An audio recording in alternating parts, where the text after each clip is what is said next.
طلبا آج کے ٹاپک میں ہم حروف تہجی کے بارے میں پڑھیں گے کہ حروف تہجی کی اصل تعداد کیا ہے.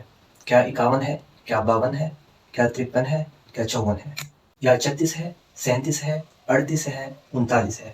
تو اس میں اختلاف ہے. تو آج کی اس ویڈیو میں اس اختلاف کو ہم کلیئر کر دیتے ہیں کہ حروف تہجی کون کون سے ہوتے ہیں. حروف تہجی یہ آپ کے سامنے ہے، مرکب حروف یہ آپ کے سامنے ہے. بعض ادیبوں کے مطابق حروف تہجی صرف مفرد حروف کو کہتے ہیں. دیکھو الگ طور پر جو حروف ہیں اس کو مفرد حروف کہتے ہیں، ٹھیک ہے. الگ طور سے وہ حروف جس میں حید و چشمی کا استعمال ہو ان کو مرکب حروف کہتے ہیں. تو بعض کہتے ہیں یہ مفرد حروف جو ہیں الف سے لے کر یہ تک صرف یہ حروف تہجی میں آتے ہیں. بعض کہتے ہیں مرکب حروف بھی حروف تہجی کا حصہ ہے، ٹھیک ہے. تو میں کچھ ادیبوں کے نام بھی لوں گا جو اس کے قائل ہیں کہ نہیں، اور ان مرکب حروف کو حروف تہجی میں شمار کرتے ہیں یا نہیں. اس ویڈیو میں کچھ ادیبوں کے بارے میں رائے پیش کروں گا کہ حروف تہجی کی تعداد ان کے مطابق کیا ہے. فیصلہ آپ پر ہے. ویڈیو کو اینڈ تک ضرور دیکھیں. چینل کو سبسکرائب نہیں کیا تو سبسکرائب کریں. شکریہ.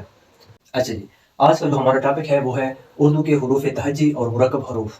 ٹھیک ہے، لکھے تو میں نے الگ ہیں لیکن اکثر ادیبوں کی رائے یہ ہے کہ مرکب حروف بھی حروف تہجی میں آتے ہیں. ٹھیک ہے، تو میں نے آپ کو پہچان کرانے کے لیے صرف الگ لکھے ہیں، ورنہ اکثر ادیبوں کے مطابق مرکب حروف بھی حروف تہجی کا حصہ ہیں. ہاں، چند کا اختلاف ہے اس میں، اس کو بھی ہم ڈسکس کریں گے. تو بہرحال حروف تہجی کیا ہوتے ہیں؟ حروف تہجی وہ حروف ہوتے ہیں جن سے کوئی لینگویج بنتی ہے، زبان بنتی ہے. ہر زبان کے الگ حروف تہجی ہوتے ہیں. تو آج کی اس ویڈیو میں نے وہ حروف تہجی لکھے ہیں جو کہ first year Urdu text book board KPK میں نقل ہے. تو میں نے ہو بہو ان حروف کو آپ کے سامنے لکھا ہے. اس سے آپ اختلاف کر سکتے ہیں لیکن میں نے بک کو فالو کیا ہے. ٹھیک ہے، تو آئیے اب دیکھتے ہیں کہ حروف تہجی میں کیا کیا آتا ہے اور اس کو پڑھنا کیسے ہے. تو سب سے پہلے ہے الف، دوسرا ہے الف مد آ، پھر بے، پے، تے، ٹے، سے، جیم، چیم، ہے، خے، دال، ڈال، زال، رے، ڑے، زے، ژے، سین، شین، صاد، زواد، تے، زوے، عین، غین، فے، قاف، کاف. اچھا یاد رکھیں بعض لوگ اس کو آسانی کی خاطر اس کو دو نقطہ کاف کہہ دیتے ہیں اور اس کو کاف کشش کہہ دیتے ہیں. ہے دونوں کاف. اس طرح گاف، لام، میم، نون، واو، ہے، یہ. تو اس کو چھوٹی یہ کہتے ہیں، اس کو بڑی یہ بھی کہتے ہیں. ٹھیک ہے، تو یہاں پر آپ نے دیکھا ہوگا اکثر گائیڈوں میں، کتابوں میں حمزہ بھی ہوتی ہے. حمزہ کہاں پر ہوتی ہے؟ ہے کے بعد حمزہ بھی لکھی گئی ہوتی ہے. ٹھیک ہے، اکثر کتابوں میں یہ آیا ہے لیکن چونکہ فرسٹ ایئر بک کو میں نے فالو کیا ہے، پیپر اس میں آنا ہے، تو اس لیے میں نے حمزہ کو اس کے مطابق درج نہیں کیا. ٹھیک ہے، لیکن اکثر کے مطابق حمزہ بھی شمار ہوتی ہے. اور کتاب کے مطابق انہوں نے یہ لکھا تھا کہ حمزہ چونکہ پورا حرف نہیں ہے، آدھا حرف ہے، اس لیے اس کو حروف تہجی میں ہم جگہ نہیں دے سکتے. بہرحال اختلاف اپنی جگہ، آگے ہم اس پر ڈسکس کریں گے. تو اس کے مطابق حروف تہجی کی تعداد جو ہے 37 ہے. اس طرح مرکب حروف وہ ہوتے ہیں جس میں آنکھوں والی ہے کا استعمال ہوا ہو. تو یہ کون کون سے ہیں؟ ب، پ، ت، ٹ، ج، چ، د، ڈ، ر، ڑ، ک، گ، ل، م، ن. تو مرکب حروف کی تعداد کتنی ہو گئی؟ 15. تو 15 مرکب حروف میں کسی کو اختلاف نہیں ہے. اختلاف اگر ہے تو حروف تہجی کی تعداد میں ہے. آئیے اب ایک ایک مصنف محقق نکات کو ڈسکس کریں گے کہ اس کا کیا خیال ہے حروف تہجی کے بارے میں. سب سے پہلے ہم بابائے اردو مولوی عبدالحق کا موقف پیش کریں گے اور اسی سے ملتا جلتا موقف شان الحق حقی کا بھی ہے.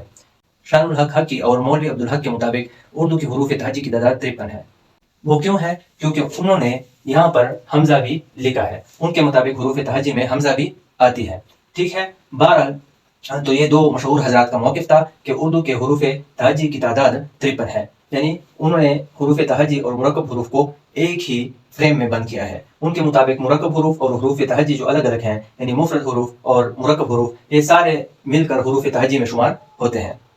اس طرح ایک اور موقف ہے ڈاکٹر ہارون الرشید تبسم کا، جو محقق ہے، کئی کتابوں کے مصنف ہیں. اس کا موقف ہے کہ اردو کے حروف تہجی کی تعداد جو ہے 53 ہے.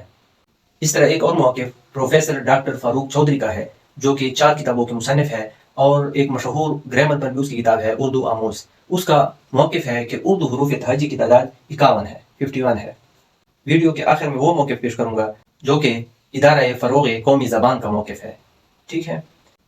اچھا، ایک اور مصنف ہے محمد سلیم ہاشمی، جو کہ پاکستان قومی زبان تحریک کے نائب صدر ہیں. اس کا موقف کیا ہے؟ اس کا موقف یہ ہے کہ اردو کے حروف تہجی کی تعداد 37 ہے، وہ مرکب حروف کو حروف تہجی میں شمار کرتا ہی نہیں ہے، ٹھیک ہے؟ تو بہرحال اختلاف ہے، ہم نے تو ان کے رائے کو زیادہ اہمیت دینی ہے جو کہ کثرت میں بھی ہو اور معتبر ہو۔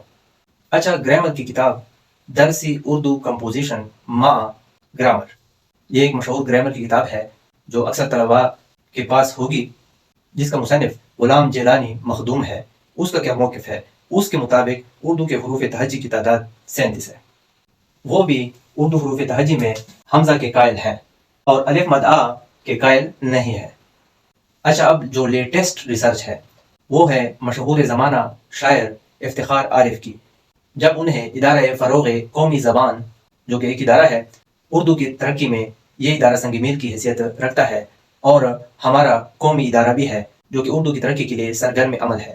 جب افتخار عارف اس کے صدر ہوئے تو ایک کمیٹی بیٹھی، انہوں نے کہا کہ ٹائپنگ کرتے وقت ہم سے نون غنہ میں غلطی سرزد ہو جاتی ہے، تو اس کو کیسے دور کیا جائے؟ تو انہوں نے مل کر فیصلہ کیا کہ نون غنہ کو بھی حروف تہجی میں جگہ دی جائے، جس طرح یہ نون ہے اس کے ساتھ انہوں نے نون غنہ کا اضافہ بھی کر دیا۔ اس طرح انہوں نے ایک اور چیز حمزہ کا اضافہ بھی حروف تہجی میں کیا، ٹھیک ہے؟ تو یہ 37 سے 2 ہو گئے 39 ہو گئے اور یہ 15 ہو گئے، کتنی تعداد بنی؟ 39 جمع 15 54 54۔ تو افتخار عارف کے مطابق اردو کے حروف تہجی کی تعداد کتنی ہو گئی؟ 54 54، اور یہ لیٹسٹ ریسرچ ہے۔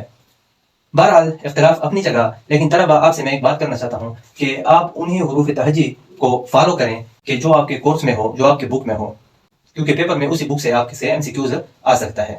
بہرحال یہ اختلاف آپ کے سامنے ہے، اب فیصلہ آپ نے کرنا ہے۔ شکریہ۔